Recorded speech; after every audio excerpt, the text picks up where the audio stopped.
আসসালামু আলাইকুম এভরিওয়ান, আশা করি সকলে ভালো আছেন। আজকে আমি তৈরি করব ডিমের পুডিং। এটি খেতে খুবই মজাদার এবং খুবই সুস্বাদু। এটি সকলেই ঘরে ঘরে তৈরি করতে পারে। তারপরেও আমি পারফেক্ট একটি পুডিং তৈরি করার জন্য রেসিপিটি দেখিয়ে দিচ্ছি। আমি এখানটায় 2 কাপ পরিমাণ লিকুইড দুধ নিয়েছি। আমি এখানটায় ফ্রেশ গরুর দুধ ব্যবহার করেছি। আপনারা চাইলে এখানটায় প্যাকেট দুধও ব্যবহার করতে পারেন। নিয়েছি 1/4 কাপ পরিমাণ প্যাকেটের গুঁড়ো দুধ। গুঁড়ো দুধটি এবার আমি ভালোভাবে মিক্সড করে নেব দুধের সঙ্গে, যেন সুন্দর মতো মিক্সড হয়ে যায়। দেখতে পাচ্ছেন দুধটি ধীরে ধীরে ঘন হতে শুরু করেছে। এখানটায় টেস্ট একটু বাড়ানোর জন্য আমি এখানটায় 1/4 কাপ পরিমাণ কনডেন্স মিল্কও অ্যাড করে দেব। আপনারা চাইলে গুঁড়োর দুধ ব্যবহার করেও শুধু পুডিং তৈরি করতে পারেন, অথবা চাইলে শুধুমাত্র প্যাকেটের দুধ দিয়েও তৈরি করতে পারেন যদি গরুর দুধটি অ্যাভেলেবল না থাকে। আমি দেখতেই পাচ্ছেন লিকুইড দুধের মধ্যে এই গুঁড়ো দুধটি ভালোভাবে মিক্সড করে নিয়েছি। এবার আমি দিয়ে দিচ্ছি কনডেন্স মিল্ক। কনডেন্স মিল্ক দেওয়ার মূল কারণ হচ্ছে এটির টেস্ট আরেকটু বাড়ানোর জন্য। আপনাদের হাতের নাগালে যদি কনডেন্স মিল্কটি না থেকে থাকে, সেক্ষেত্রে আপনারা এটি ব্যবহার না করলেও চলবে। দেখতে পাচ্ছেন আমি দুধটি একদমই রেডি করে ফেলেছি। দুধটি মোটামুটি আমার রেডি। বারবার বলছি, আপনারা যদি গরুর দুধ ব্যবহার করেন, চেষ্টা করবেন গরুর দুধটি বয়েল করে কমিয়ে নেওয়ার। আমি এখানটায় গরুর দুধটি ব্যবহার করেছি। অলরেডি এটি অনেক ঘন দুধ, তার সঙ্গে আমি এখানটায় গুঁড়ো দুধ এবং কনডেন্স মিল্ক মেশানোর কারণে দুধটি অলরেডি ঘন হয়ে গিয়েছে। এবার আমি একটি বলে নিয়ে নিব 4টি ডিম। আমি এখানটায় 2 কাপ দুধের জন্য 4টি ডিম ব্যবহার করেছি। আপনারা এর কমে কখনোই ডিম দেওয়ার চেষ্টা করবেন না।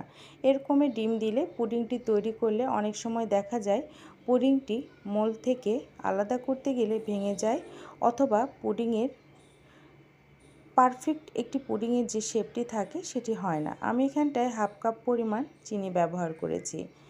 দেখতে পাচ্ছেন চিনিটি আমি মিক্সড করে নিয়েছি। চিনিটি যতক্ষণ না এটি মিক্সড হবে ততক্ষণ আমি একটু নেড়ে চেড়ে নেব। চিনিটি যখন মিক্সড হয়ে যাবে তখন এর মধ্যে অ্যাড করে দেব ভ্যানিলা এসেন্স। ভ্যানিলা এসেন্স আমি এখানটায় 1 চামচ পরিমাণ ব্যবহার করেছি। 1 চামচ ব্যবহার করার পর আমি এখানটায় অ্যাড করে দেব লিকুইড দুধ, যেটি আমি তৈরি করে রেখেছি ঘনভাবে। সেই দুধটি এর মধ্যে মিক্সড করে দেব। ভ্যানিলা এসেন্স দেওয়াতে ডিমের যে একটা গন্ধ, সেই গন্ধটি থাকে না। ভালোভাবে দুধটি নেড়ে চেড়ে মিক্সড করে নেবেন। বারে বারে দিয়ে দুধটি মিক্সড করলে যদি কোনো ধরনের চিনির গোটা দানা থাকে সেটিও মেল্ট হয়ে যায়। ধীরে ধীরে দুধের মিশ্রণগুলো আমি এর মধ্যে ডিমের মধ্যে অ্যাড করে এটি একটি পুডিংয়ের ব্যাটারটি তৈরি করে নেব। এর ফাঁকে বলে নেই, যারা আমার এই ভিডিওটি দেখছেন তারা অবশ্যই আমার চ্যানেলটিকে সাবস্ক্রাইব করতে ভুলবেন না। যদি ফেসবুক পেজ থেকে দেখেন তাহলে অবশ্যই আমার পেজটিকে ফলো দিয়ে পাশে থাকবেন। আমি একটি কড়াই দিয়ে দিয়েছি 1/2 কাপ পরিমাণ চিনি। আমি চিনিটি একটু বেশি ক্যারামেল করে নিচ্ছি। আপনারা আপনাদের প্রয়োজন অনুযায়ী ক্যারামেলটা করে নেবেন। আমি ছোট ছোট 3টি মোল্ডে করব এবং বড় একটি মোল্ডে এই পুডিংটি করব জন্য আমি এখানটায় ক্যারামেলের পরিমাণটা একটু বেশি করে নিয়েছি। দেখতে পাচ্ছেন আমার ক্যারামেলটি একদম গোল্ডেন একটি কালার চলে এসেছে। এবার আমি ক্যারামেলটি যে বলে আমি করব সে বোলগুলোতে ঢেলে দেব। এরকম ছোট ছোট দুটি বলে আমি ক্যারামেলের মিক্সচারটি দিয়ে দিচ্ছি, যেন সুন্দর মতো এটিতে পুডিং তৈরি করা যায় এজন্য। এবার আমি নিয়ে নিয়েছি কেকের একটি মোল্ড 6 ইঞ্চির।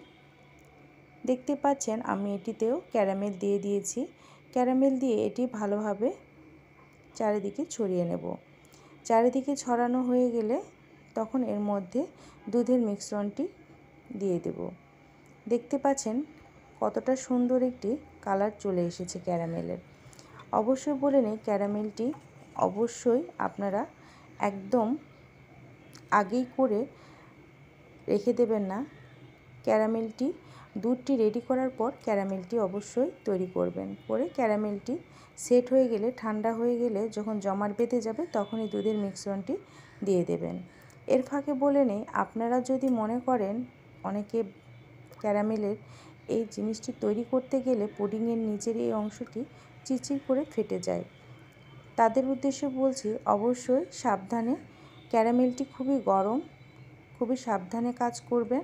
আর দ্বিতীয়ত, ক্যারামেলটি চিরচিরকে ফেটে যাওয়ার কারণ হচ্ছে গরম অবস্থাতেই এর মধ্যে এই লিকুইডটি ঢেলে দেওয়ার জন্য। এর জন্য খুব সাবধানে এই ক্যারামেলের কাজটি করার চেষ্টা করবেন। আমি সবগুলো মোল্ডেই মোটামুটি এখানটায় লিকুইড দিয়ে নিয়েছি। তারপর ফয়েল পেপার দিয়ে আমি মুখটি সিল করে দেব। আপনারা চাইলে ঢাকনাযুক্ত যে কোনো পাত্রে এই পুডিং তৈরি করে নিতে পারেন। আমি ওভেনেও দিয়েছি এবং চুলোতেও দিয়ে পুডিংটি তৈরি করে নিয়েছি। ছোটো ছোটো মোলগুলো ওভেনে ঢুকিয়ে দেব। ওভেনের এখানটায় টেম্পারেচারে রাখবেন 50 থেকে 60 ডিগ্রির মধ্যে। আর আমি এখানটায় দেখতে পাচ্ছেন চুলোয় একটি প্যানে পানি দিয়ে ওখানে একটি স্ট্যান্ডের উপরে আমি এই পুডিংয়ের বোলটি রেখে ঢাকনা দিয়ে ঢেকে দিচ্ছি। দেখতে পাচ্ছেন কতটা সুন্দরভাবে আমার পুডিংটি সেট হয়ে গিয়েছে, একদম পারফেক্টলি। আপনারা চাইলে যে কোনো পাত্রে যে কোনোভাবে আপনারা এই পুডিং তৈরি করে নিতে পারেন। আমি যখন ওভেনে বেক করতে দিয়েছি তখন একটি প্যানে সামান্য পরিমাণ পানি দিয়ে তার মধ্যে মোল্ডগুলো দিয়ে আমি ওভেনে দিয়ে দিয়েছি পুডিং তৈরি করার জন্য। দেখুন আমার এই পুডিংটিও একদম পারফেক্টলি তৈরি হয়ে গিয়েছে, দেখতেও যেমন মজাদার এবং খেতেও বেশ মজাদার। সাইডের এই যে অংশগুলো এরকম যদি জালি জালি হয় তাহলে বুঝতে হবে পুডিংটি একদম পারফেক্টলি আপনার হয়ে গিয়েছে। এটা আমার ওভেনে তৈরি পুডিং। দেখুন এই বাটিরটি এবং ওই গ্লাসেরটি আমি আপনাদেরকে মোল্ড আউট করে দেখাচ্ছি কতটা সুন্দরভাবে এগুলো একদম পারফেক্টলি তৈরি হয়ে গিয়েছে, সেটি দেখলেই বুঝতে পারবেন। দেখতেই পাচ্ছেন পুডিংয়ের কালারটি কতটা সুন্দর এবং গ্লেজ দিচ্ছে। আর পুডিংটি এবার আমি আপনাদেরকে একটু কেটে দেখাবো যে কতটা পারফেক্ট হয়েছে। আপনারা ছোটোভাবে এভাবে পুডিং তৈরি করে অনায়াসে বাচ্চাদের টিফিনে অথবা বিকেলের নাস্তায় পরিবেশন করতে পারেন। এরকম ছোট ছোট পুডিং দেখলে বাচ্চারা খুব খুশি হয় এই পুডিংগুলো খেয়ে নিতে চায়। দেখতে পাচ্ছেন পুডিংটি কতটা সফট তৈরি হয়েছে এবং কতটা দেখতে সুন্দর হয়েছে। দেখতে পাচ্ছেন আমি হাত দিয়ে দেখাচ্ছি যে কোনোভাবে এটি বসে যাচ্ছে না এবং উপর করলেও এটি পড়ার কোনো চান্স নেই। কতটা সুন্দরভাবে সেট হয়েছে। আমার এই রেসিপিটি যদি শুরু থেকে শেষ পর্যন্ত ফলো করেন তাহলে আশা করি আপনারা খুব সুন্দর একটি পুডিং তৈরি করতে পারবেন। যারা কখনো পুডিং তৈরি করেন নাই তাদের উদ্দেশ্যে বলছি, এই পদ্ধতিতে পুডিং তৈরি করলে একদম পারফেক্ট একটি পুডিং তৈরি হয়ে আসবে। আর নতুন রাঁধুনিদের উদ্দেশ্যে বলছি যে অবশ্যই পুডিংটি তৈরি করার সময় ক্যারামেলের কাজ যখন করবেন তখন একটু সাবধানে করবেন। দেখতেই পাচ্ছেন আমার পুডিংটি মোল্ড আউট করার পর দেখতে কতটা সুন্দর লাগছে। আশা করি আমার এই রেসিপিটি আপনাদের ভালো লেগেছে।